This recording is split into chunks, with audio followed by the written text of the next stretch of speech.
Well, this was the second meeting of the Monetary Policy Committee in this fiscal year.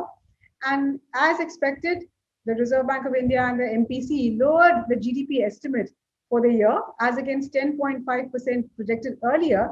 They made it 9.5, mainly because the severity of the second wave was really not foreseen at the time of the previous policy meeting in April. So given the fact that the second wave of the pandemic has been so much more severe, and we really do not know what the impact will be, particularly in the interior of the country, whether there will be a third wave, etc. Given the much higher level of uncertainty, the Monetary Policy Committee lowered the GDP from 10.5% earlier to 9.5. On the inflation front, surprisingly, the MPC did not really react very much, as again 5% earlier. The inflation projection was pushed up marginally to 5.1%. This looks a little surprising given the fact that we are seeing inflation edge up. Last year, for the year as a whole, average inflation was 6.2%, above the RBI's tolerance band of 2 to 6%. Worldwide inflationary pressures are growing, even in the US, which has just reported one of the highest inflation rates. Oil prices crossed $70 a barrel. So given all these, the suggestion would be, the indications seem to be that higher inflation is very much on the cards. Surprisingly, the MPC, for the second or third time in a row, opted to look through the higher inflation, saying that it is transitory, and hence the inflation projection for the year as a whole has been pitched up only marginally from 5% earlier to 5.1%.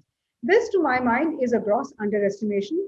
We are going to see inflation much higher than projected, but let us wait and see. Hopefully, I am wrong, because in a country like India, with so many people below the poverty line, we cannot afford to have high inflation, because inflation is something that hits the poor and hits them hardest in their stomach.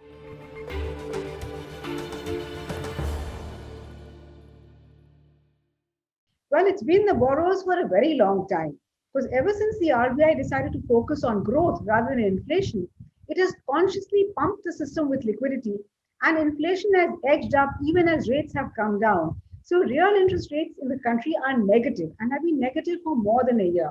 So borrowers have clearly been on the winning side, which is why you see, particularly on the things like the stock market, you're finding asset price bubbles.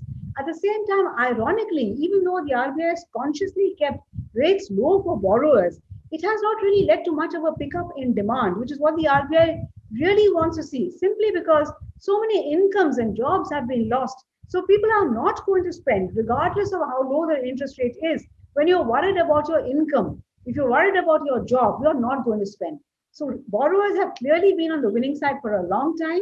But despite this, it hasn't served the purpose of RBI's policy, as in terms of getting more people to borrow.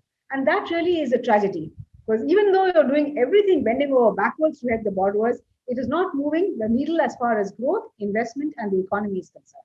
Well, savers, as I said, are the flip side of the borrowers. So if borrowers are benefiting, savers are obviously being penalized. And that has been the case for more than a year. With real interest rates negative, savers have been getting a negative real rate of interest. So every saver is being penalized for his thrift. That is going to continue simply because the RBI is determined to flood the system with even more liquidity through a fresh GSAP program, government securities, by which they're going to buy government securities and flood the system with further liquidity. This is likely to keep interest rates low for longer. Meanwhile, at the same time, we're going to find inflation edge up for the reasons that I told you earlier, because of surplus liquidity, because of reflationary pressures all over the world, inflationary pressures all over the world. So even as we see interest rates perhaps come down further because of RBI's liquidity measures, we're going to find inflation go up. So savers, I'm afraid, are in for a raw deal for some more time to come.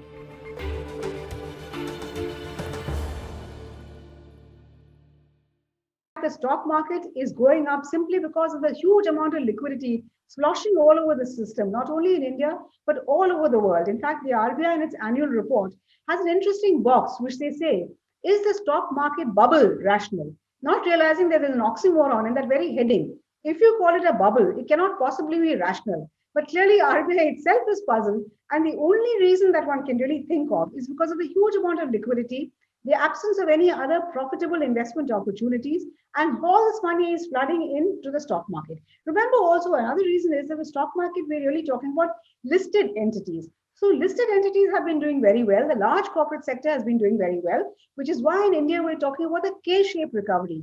where the rich and the large corporates are doing very well, they're going richer and being more successful, whereas the bottom half, the middle and the lower middle class, the poor, are doing much worse than before. Which hence we talk about K-shaped recovery, where the top half is doing very well, and I can't even say half because in India the rich are very few. They're a minority in the country, while the vast majority of the people in the country are doing much worse. Now, this is clearly unsustainable, particularly in a democracy, because when people suffer and such large numbers of people suffer, this will spill out onto the streets and cannot be sustained. But for now, certainly, I would say that the stock market will continue to do well as long as there's so much liquidity. And of course, one can also say that stock markets are forward looking. But I'm not very sure I buy this argument entirely because just near term, medium term, the economy is not going to do well.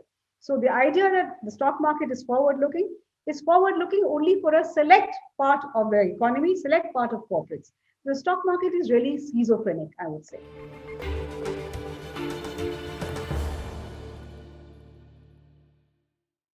Well, the RBI has realized that you need to have a differential approach. And clearly, it is the MSMEs which have been suffering the most. And they are the ones which add maximum jobs and employment. So this is where you really need to give the support. So to that extent, they've increased the amount that they're giving to SIDBI. The liquidity facility to SIDBI has been increased. Earlier, it was 50,000 crores, and additional 16,000 crores is being given. Likewise, a special liquidity window is being opened for highly contact intensive service sector borrowers. So this again is something to benefit them. Similarly, the resolution framework for the MSME sector, that has been increased. Earlier, the maximum exposure was 25 crores. Now that has been raised to 50 crores. So RBI clearly realizes that you cannot have one, brush tarring all. You can't have the same approach to all sectors. You need to have a differentiated approach, but also exports. Exports have done very well. So we need to try and encourage them. So RBI is now trying to adopt a differentiated approach. Hopefully this will succeed.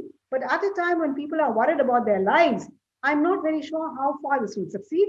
In any case, the amounts involved announced are relatively small. So at the moment, I think the recovery of the economy will be subject to how successful we are as far as vaccine rollout. If the vaccine rollout is good, if we manage to cover about 70% of our adult population, government says by December, that might be too late. As the economy's recovery will go in tandem with the vaccine rollout. So I think that is something that the government must bear front and foremost. It must focus on vaccination. It must focus on spending, cash transfers to the poorer people, those who have lost jobs, and at the same time spend on infrastructure, create investment opportunities so the private sector will crowd in. Ultimately, the ball is in the government's court, has been there for a very long time. Unfortunately, the government has not responded so far.